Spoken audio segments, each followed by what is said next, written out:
Hey everyone, Plot Sam. Welcome to part 8, the final part of our car modelling techniques revisited.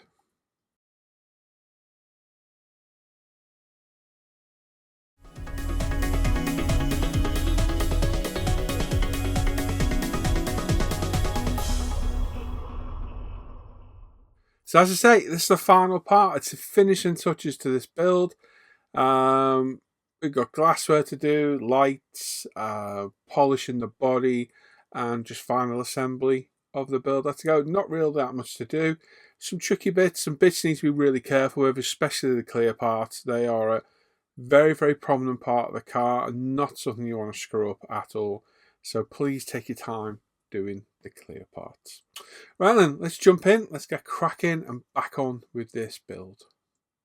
So we're going to start off with some lights today. We've got all the final finishing touches to do to the car. Not a huge amount of work to do, just some fiddly little bits and bobs to do. So cut the lights off, go nice and gentle with clear parts, don't go snipping through them with any real force. And you'll find that if you go a little bit slower, cut them off rather than just snipping straight through, you'll reduce the risk of any whiting of the clear plastic. So get your snips on there and then just gently squeeze until it goes rather than snipping through with any ferocity. Clean them up using sponge sanders. That's my favourite on smaller clear parts, and then clean them up properly with the UMP buffers or your buffer of choice. Use the coarse side and then the smooth. And be careful on these parts. The glasswork, clear part, any lights and that, they are very prominent parts on the body, so they require a little bit of delicate handling. And in my experience, the clearer plastic is a lot more brittle than the coloured kind. Now we need to paint these. We've got some orange to paint first for the indicators. So we've got the front ones mounted as well as the rear ones. The front ones are just painted all orange. The rear ones, it's under the outer edge that's painted orange to obviously replicate the indicator. So we're going to mask off where it's going to be red using some Tamiya tape. Just line it up with the demarcated line. And then in the spray booth, we've got some Tamiya X26 clear orange. We're going to spray this neat. This is how I spray this. I found it the easiest way. I've tried it thinned, everything. So we're just going to spray it neat. This is out the iWater HPC Plus at about 18 psi. I'm just going to put down several light coats of the completely unthinned paint. It's going to spray it a little bit stuttery, and it's probably not going to put it on as smooth as it would, but we can sort that at the end with a thin coat at the end. For now, we're looking for coverage to get the colour of the orange. So just keep spraying light coats until you get the colour you require. I'd say probably doing 5 coats with this. Not going mad, we don't want to flood the surface. We just want to build it up until we've got a nice colour, and then once we're happy with that, we pop a little bit of thinner in the colour cup with the paint. And put a couple of light coats over the top, nice wet coats. That will help self-level the clear paint. So that's my method of doing it. Let that dry for a bit. The XF, or the X range of acrylics, they dry pretty quick. I thin them with Tamiya lacquer thinner retarder as well to get the level and effect a bit more. And you can see they've dried nice and glossy. But like I say, be careful at this stage. You don't want to be ripping them off or breaking the plastic. Again, brittle parts, so remember that. And we don't want to have the orange running down. So make sure it's all fully dry before you start manhandling it. We'll put this to one side, let it all dry, and then we can mask off and spray the red exactly the same later on. Now I've tried all the clear paints from Mr. Hobby, the Tamiya lacquer, the Tamiya enamels. The X and XF alcohol-based paints are the best, in my opinion. I think they're ones that work the best. Front grille, we painted this before in the last part. It's been painted in LP5 black. We've got the chrome supplied kit light clusters. So make a note of which one's which. Look at the sprue callouts and it'll tell you. A couple of dabs of Sega behind, and we can glue these in place. They can be a little bit tricky, but get some decent Sega on, hold them in place, and you shouldn't have any dramas at all. They're fairly simple to get in. Any excess glue, if you're quick, you can wipe it off. We've got the chrome center part of the grille as well that we're just going to clean up. Really sad that companies still put sprue points exactly where chrome pieces are shown. If you put these at the back, you can leave this alone, no problem at all. But because we've had to sand it off, we're going to touch up the very edge with our Molotow chrome pen. It does the job fine because it's literally just a micromillimeter of it you can see from outside the grill. And with a couple of dabs of CA glue, we can pop our grill in place. We've got the light lenses now as well, and again, just some gentle cutting off. Get our sponge sander and very, very gently clean them up. You don't want to reprofile the shape of these. And my glue of choice for gluing in parts like this is Aqua Gloss, which is a clear varnish from Alclad. You could use PVA-based glue. You could use the Bob Smith's odorless super glue if you wanted. For me, the Aqua Gloss is the perfect glue. Put it on with a paintbrush. It's just a clear varnish, so you can clean it up really easily. Pop the clear part in. Any capillary reaction will carry around the varnish around the part. So I like to get it in place, get it all lined up where you want it. And then a little bit more varnish just around the edge. Like I said, the capillary reaction will carry it around. And with all four in place, leave that to one side to dry for half an hour or so. And the varnish has more than enough grip to keep those parts in place. Very little fuss, no cleanup required, perfect. Side mirrors, we've got the chrome pieces cut off. The pre-chrome parts aren't too bad, but I just wish manufacturers would put the sprue points, the connector points to the frets or the gates, whatever you want to call them, in places where it can't be seen, because it would save a lot of mucking around. But with a couple of dabs of Bob Smith's glue, these just glue in place. They fit in nice and tight, to be honest. We can pop those in, and we'll deal with those a little bit later on. Window wiper. Now, I did try and get some footage of this because I tried my best. It was all out of focus, so this is where we're at now. If you'd really like to see an in-depth guide on how to make these window wipers, I have one. It is a Patreon-only video, unfortunately. Sounds like a sales pitch, but I did try my best to show it in this video, and I was zoomed in too close, and it missed all the footage off. I didn't realise at the time, so apologies for those watching. I would have liked to have shown it. It's fairly straightforward. I've shown it in other videos in the past, but if you would like to see a more in-depth guide, there's a Patreon exclusive guide in my Patreon. So if you go down below, you can pick a tier and you can see the exclusive video there on how to make these. So apologies all around there. Would have liked to have shown it, but a little poor camera work ruined that for us. Meanwhile, these parts have dried now, so we're going to mask these up to spray all our red. So just the way we did it before, reverse mask, we're going to mask over the orange instead of where the red is. So line it all up with the demarcated mark. There we go, there's both of those done.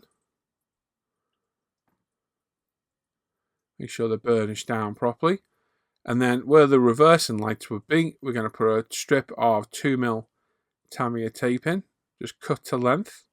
It's about the right width, so we're just going to line it up with the raised part, like so, and then burnish it down fully. And then exactly the same as before, we're going to use the X27 red straight out the bottle, not thin it, put several light coats down, and then on the final coat, we'll hit it with a heavily thinned coat with some Tamiya lacquer thinner and retarder, and that will self-level the paint beautifully. And it'll also speed up its drying time to a degree. I find adding thinner to a lot of the paints does speed up the drying time. Whether that's true, don't know. While we're here, we've got some acid etch primer. It's been thinned a touch with Mr. Hobby leveling thinner, and we're going to spray the towing eyes, which are PE, and the window wiper you just didn't see me make. Apologies again for that one. So a couple of coats of the PE with the etch primer, and they are nice and primed. If you thin the etch primer, it sprays over the PE beautifully. It's not too thick, covers well. And we can go straight over that with the appropriate colour. So for here, we've got GX2 red from Mr. Hobby. A couple of light coats of that, followed by a slightly heavier one at the end. And the wiper itself, we're doing in Tamiya LP5. So again, a couple of light coats, covers really well. And we can put those to one side to dry for a bit again. So real big fan of these lacquer paints from Tamiya. They're absolutely beautiful. Clear parts, and this is where you need to be very careful. Try and handle these parts as little as you can. I get all the sprue gate tabs off, I suppose. And like I say, when you're cutting through the clear parts, just cut really nice and slow. Get your cutters in place and then just squeeze slowly until it cuts through. And it will minimise the whiting on the plastic, and it does save a lot of cleanup. After that, we're going to go nice and close with the cutters and cut off the sprue as close as we can. And then we're going to get our sander of choice. Mine's a 240 to begin with. Then it'll be the 400. And then we'll probably go straight to the buffer then. And that is normally enough. Just use your finger to make sure that it's gone. Try and be as neat as you can. Don't scratch the glass or get fingerprints everywhere. I see so many finished models with fingerprints all over the glass. And it's really easy to do. Just keep cleaning it. If you get marks on it, get a fresh glasses cleaning cloth and wipe it over, and it will remove the marks. But if you scratch it, that's where you're in trouble. Now, masking set. I have a mask set. I can't remember where these are from, but unlike the Zero ones, these don't leave the tackiness behind, which Zero can from time to time. So these are safe to use. So we line it up, and as usual, you either get this first time round, or you have to take it on and off about 40 times until you get it in place. But lo and behold, first time on here, same for the back, first time in place, and we're going to use nice clean cotton bud to burnish down the edges, and that way we shouldn't get any bleed through on the glass. And we'll do this on all the plastic parts. We've got some Tamiya LP5, all the parts have been masked on the inside. We'll put a tab of masking tape on there so we can hold them, because we don't put on the outside, because we'll end up with marks on the glass. And we're going to very carefully hold it, spray one side, turn it round 180 degrees, spray the other. Not the reverse side of the glass, just the side that's covered by my hand. So, nice light coat. It's going to take several coats to build this up. You're not going to get this in one go, so don't even try. But several light coats, you can see I just put it down to turn it round. And it's probably going to take a good 7 or 8 coats of very light painting to get this done. It's worth it though. You'll get nice clean demarcation. You won't get any bleed through the masks. So it's definitely worth something taking your time with. Be very careful with the clear parts. They are very brittle and fragile. And many a model has been ruined just by the clear parts alone being damaged. So just take your time, work your way around nice and slow. Don't be in a hurry to get the paint down. Like I say, you're spraying a translucent black over a clear part.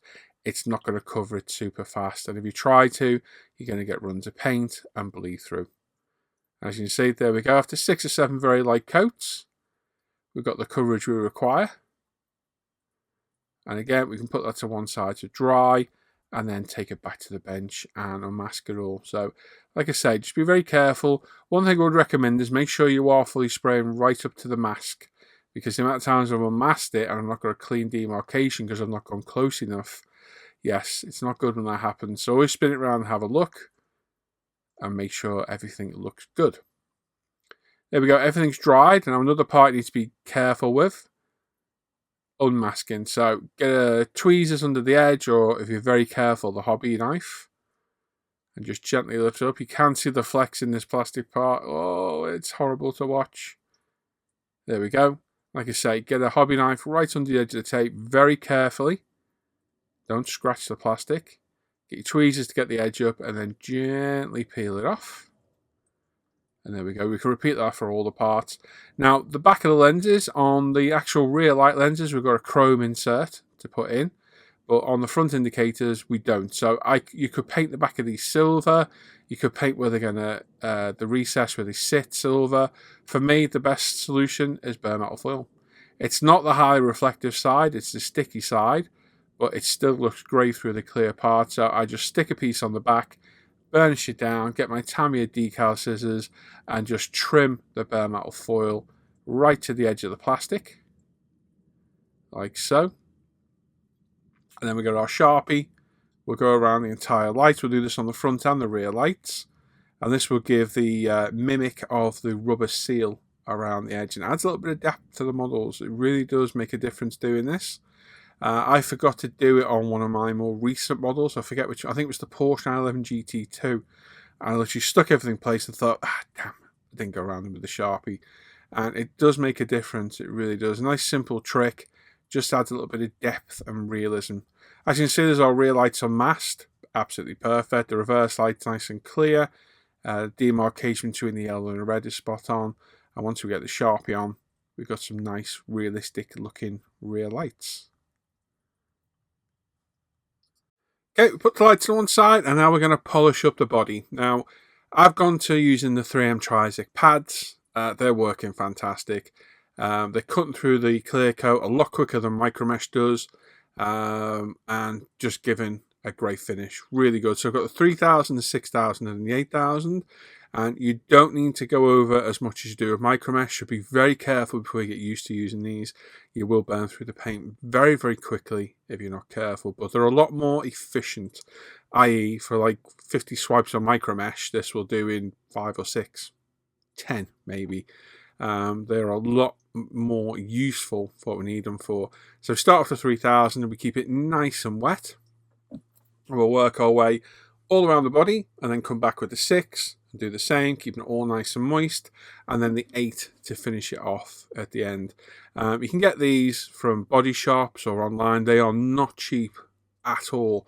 If you're in the UK, drop me a message and I'll pop you a link to them. I haven't got it in the description because it keeps changing on eBay. But if you want a link to these, hit me up down below. Now, I was going to go fully in depth, but we'll be here all day with this. This is going to get released as a patron-only video. Not this one, but a future build that will just cover polishing, and I'll go more in depth and show much more of it in the video. But if you want to refer to this, go back to the Subaru build, the original one, and I go through my techniques there, albeit with different sanding pads.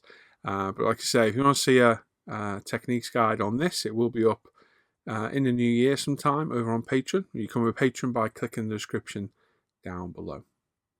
So like I say, keep these nice and wet, keep putting them in the water and rinse them off, and just keep them lubricated, and that way you reduce any problems or scratches and what have you. And of course on the smaller parts it'll be a lot more less heavy-handed, yes, a lot less aggressive on them. And just be careful of your edges. The paint's always thinner, and it's so easy to burn through. If you're in doubt, just keep drying things off. Absolutely ruined my mat here doing this, but hey ho, it is what it is. And there we go. Once you're happy it's all flatted back and all the imperfections are gone you want to get rid of, we can come in with some nice clean cotton cloths and the UMP polish system.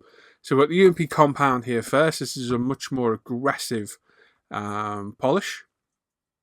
I'm just going to go around in circular patterns, again being careful any raised areas or edges, because again this stuff will burn through paint quite easily. It is an aggressive polishing paste, and the idea now is to get rid of all the micro abrasion scratches left behind by the 3M pads. So this will polish the paint up, and then when we come back with the finer polish after this step, we'll get a nice shine. We will have lost some of the thickness of the 2K, any flaws that would have been in any dust or hair or imperfections in the clear. And again, just take your time. Don't go too aggressive. You don't need a lot of pressure. Once you've done it, get a nice clean cloth. I have separate ones for application and removal for both the polish and the compound. And just go round and remove all the compound and buff to a high shine. So it is a laborious task. Like I say, if you want to see a more detailed video, I will release one on Patreon later. Once the compound is all done, we come back with the polish. Now the polish is a much thinner, finer polishing compound and not as aggressive. So this will get rid of any micro abrasions done by the compound. So we'll work on our way up through the more aggressive to the less aggressive sanding and polishing stages. And that way we end up with a nice shiny vehicle at the end. But care is required, as is some kind of, what's the word I'm looking for? Bit of OCD doesn't go amiss here. Make sure you get every area cleanly, everywhere is polished, everywhere is evenly done. Just work your way around until you're happy with the finish. And you can repeat any of the steps. You can go back to the sanding, back to the compound. If you spot a flaw or scratches you haven't got rid of, go back a step and start over.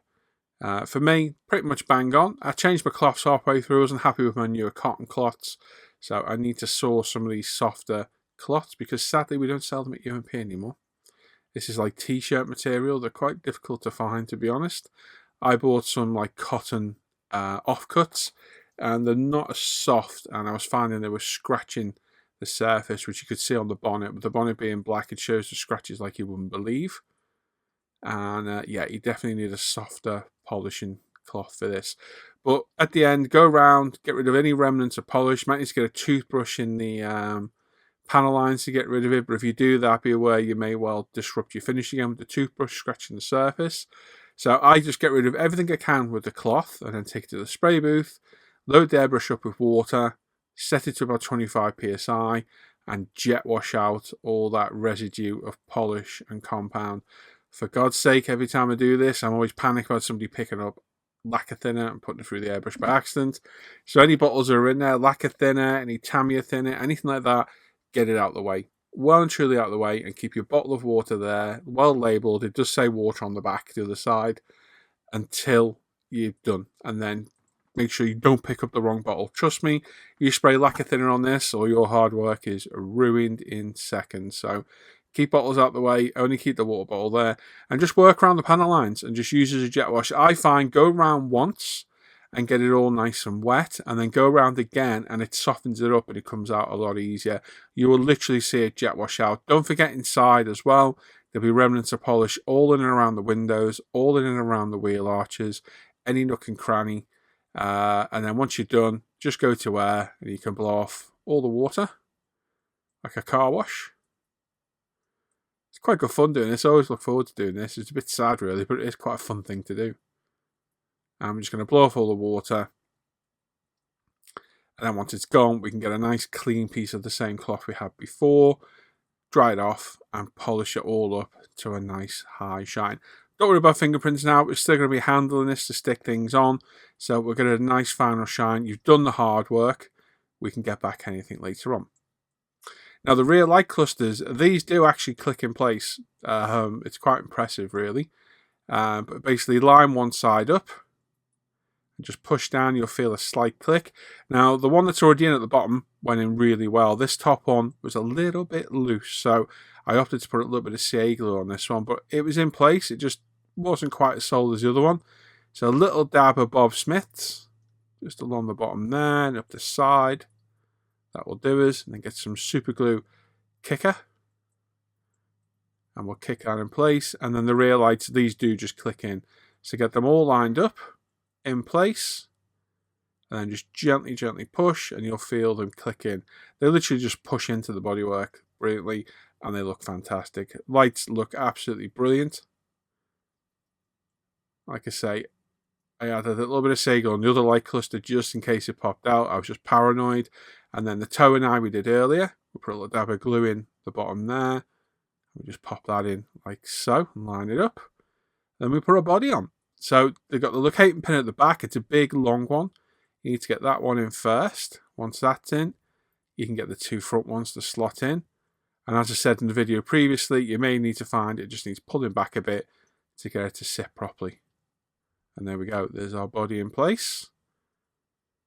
Now, the windows, these go on from the outside. So just like we do with the Alpha models, we're going to use Bob Smith's and strategically place it. Not too thick, we don't want a lot of it, but we need enough of it to grab the screen. So it's going to go around, add it to the recess on the window. Nice and carefully and gently. We don't want to be going crazy, but we still need enough glue to grab the window. Keep your fingers off it, wipe it over with a nice clean cotton bud, nice clean glasses cleaning cloth. We do have the interior mirror in, we glued that on previously. Hold it in place for a second or two, and then grab the rear one, exactly the same as the front one. Keep your fingers away from the CA glue. And then the side ones, exactly the same, just a few dabs of Bob Smith strategically placed. You can put it all on that B-pillar because it's all hidden behind the glass. And then all around the edges, nice and carefully.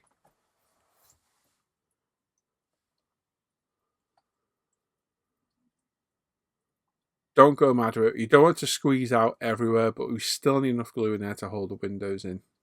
I'm not always a fan of these windows that are going from the outside. I do think they look cleaner when they go from the inside, but these ones actually fit really well. On the old one, I believe on the newer, new kits, the glass isn't as good, but this is one of the older original ones, and I've still got 2 of those left in the stash. So we're all good for now. In fact, I've got 3, 4, 5. Okay, maybe I've got 5 in the stash still of the older ones. Like I say, it's my favourite kit, this. I've still got about 10 in the stash, and I built like 11 of them.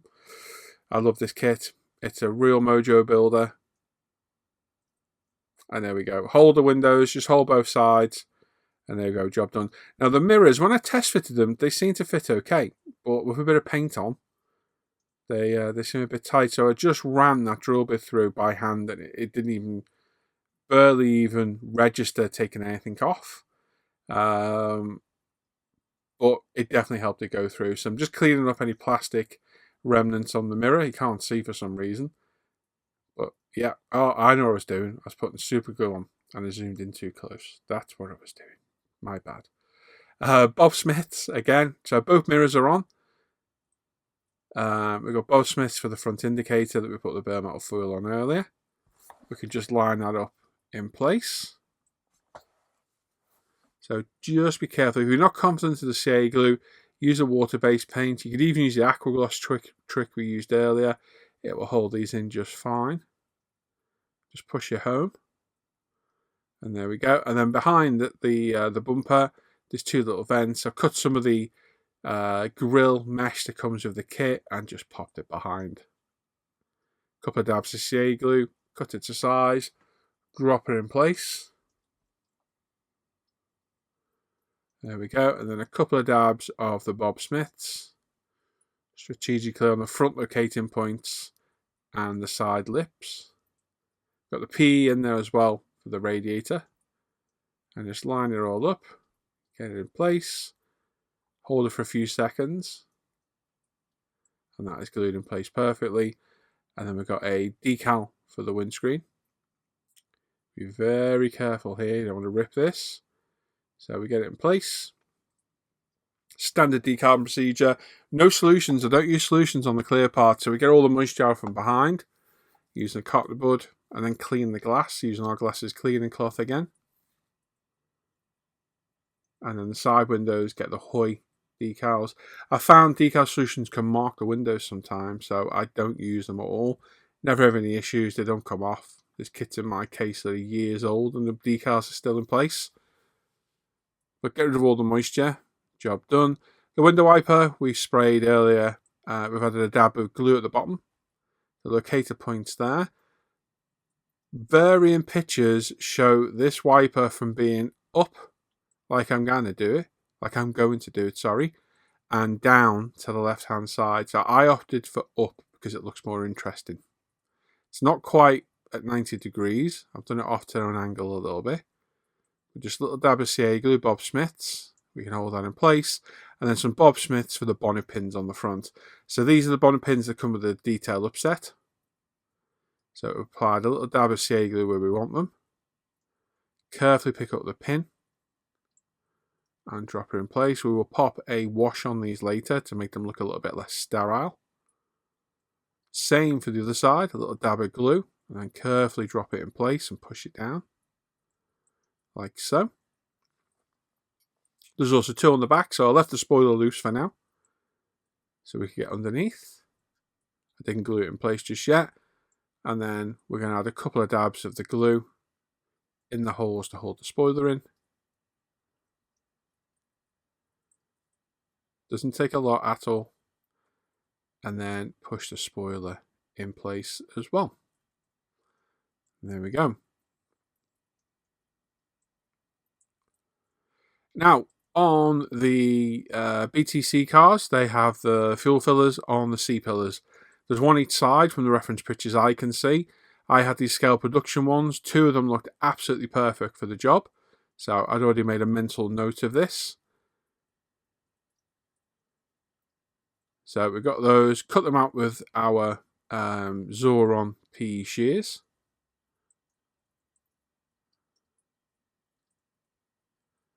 And clean up the edges, so you can use the Zorons and then the Tamiya Photo Etch file to clean up the edges. Obviously don't change the roundness of the part. And then I'm just going to put a little bit of a roll on this just to get it to bend a little bit because I need to conform around that C-pillar because it's not perfectly straight.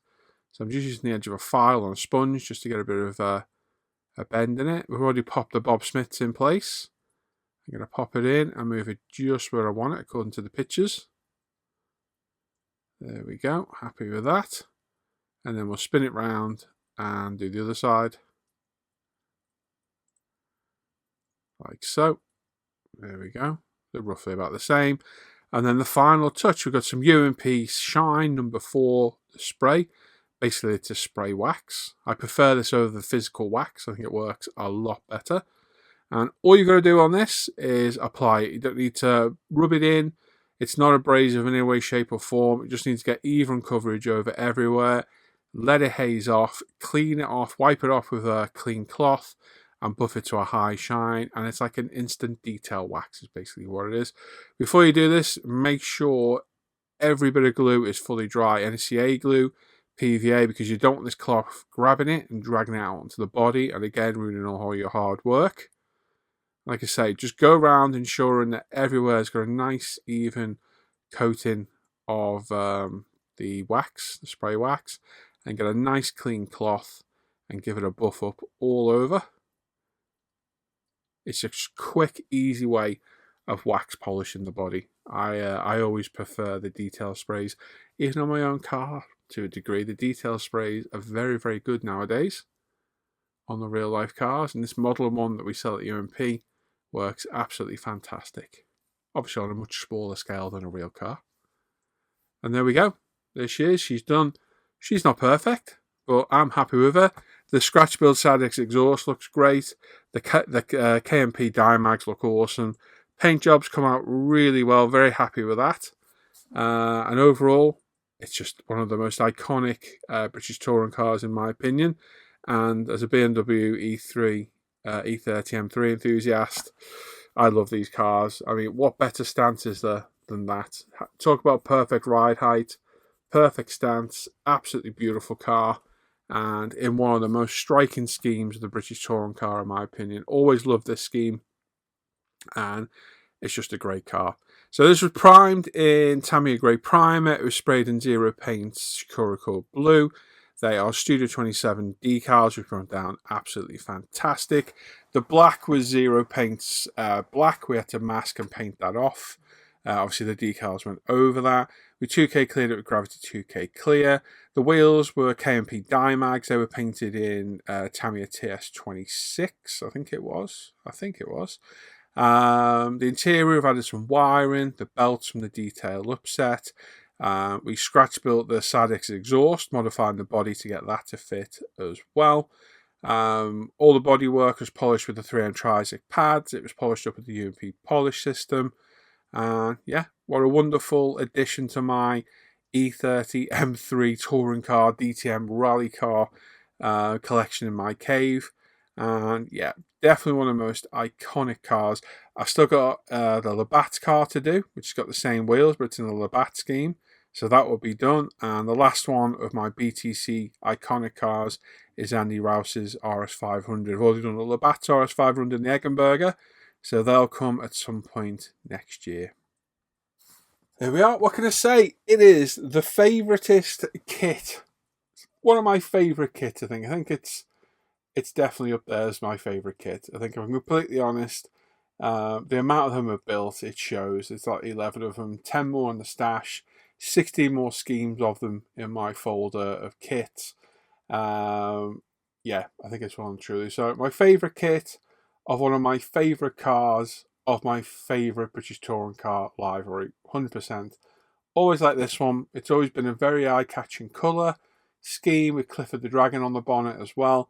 It's definitely an iconic car, and I have done it now. At last, I have done it. Very happy how it's turned out. It's not perfect. None of my models ever are. I'm always open to admit that. I've done as good a job as I can. There's a few things I've changed if I could. The wiring's overscale inside. I know it is, but finding thin wire is nigh on. It's just a nightmare finding it. It really is difficult. And one thing that I would have liked to have done, and I'll probably do at a later date, is tyre valves on the wheels. I've got none spare. The only place I get them from in the UK is shut now over Christmas. So I was like, damn. So they're not on the car, but I will add them later. They just need, the holes are already there. They just need gluing in place. So I'll grab some of those at a later date. Other than that, it went pretty much perfectly. I'm more than happy how it looks. It turned out really well. And I hope you've enjoyed the guide. We built this in 12 days. We built the kit from start to finish. I produced 8 videos on it.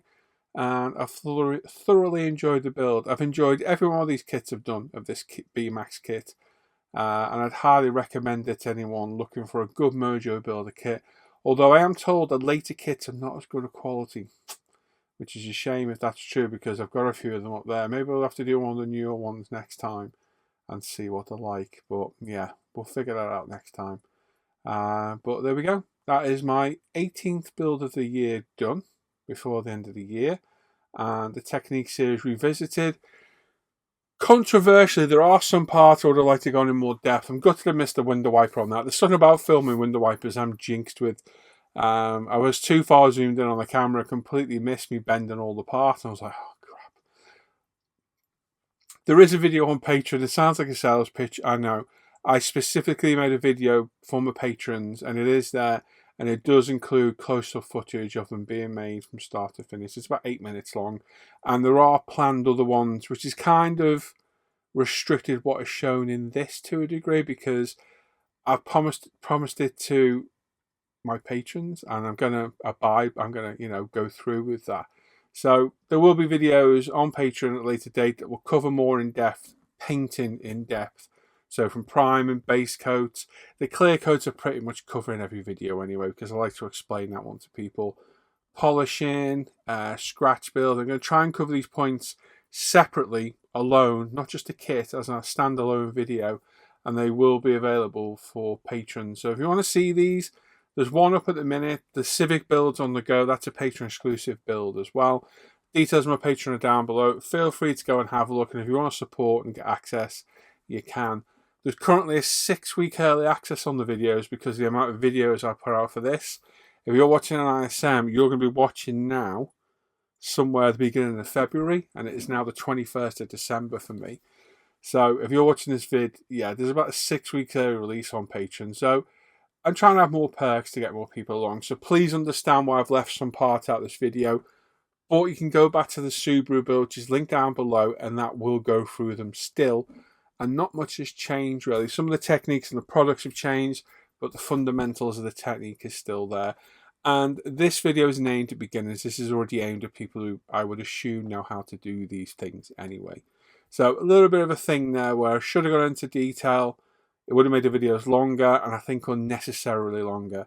So the way I've looked at this, and I'm waffling now, I know, is if you're a beginner, go watch the RX-7 build. It's linked down below. It's a spray can build only on a really cheap £12, £15 kit.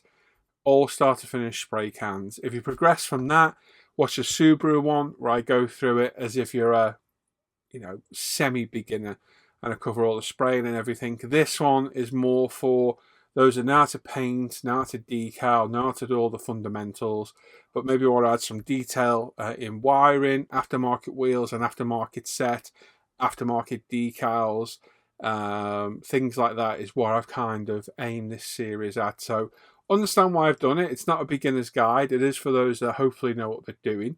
And anyone beginning watching this, I would recommend going back and watching the original series of videos I've done. That way I've catered for beginners, intermediate, and more advanced modelers wanting to add more detail to the kits. And again, we'll probably do another one further down the line where we completely add everything to it. I've done build series throughout last year where I did resin, full resin kits, resin trans kits. I've still got the half and half trans kit to do at some point where it's a resin body over a kit plastic. So I am trying to cater to everybody and show something for everybody to help them with the build they may be doing. That's my long-term plan anyway. Anyway, enough waffling. Hope you enjoyed that series. If you've got any comments or questions, pop them down below. I've got a bench update due in a couple of days. If you're on ISM, you've already seen it because I released the bench updates to ISM. If you're a patron, it'll be up soon. Go through this year's builds and next year's plans builds as well. And if you'd like to become a patron, links down below. Select all the tiers you want to look at. You'll get early access videos, up to 6 weeks early access on the videos now, exclusive how-to videos, exclusive monthly live stream, an exclusive support of Facebook group, exclusive support of Facebook chat. You keep me making these videos, and your support is welcomely received. There's a PayPal me and a Buy Me Coffee link down below, and there's links to everything else down there too, including all the Facebook, social media, and email to get in touch with me, everything. There we are. Enough waffling. Make sure you sub to the channel, click the bell notifications, get notified of the latest videos. Give the video a thumbs up, and like I say, please leave a comment. Love reading all your feedback. It really spurs me along the build. and I'll see you very soon. So enjoy the rest of the day, everyone. Take care. Bye-bye.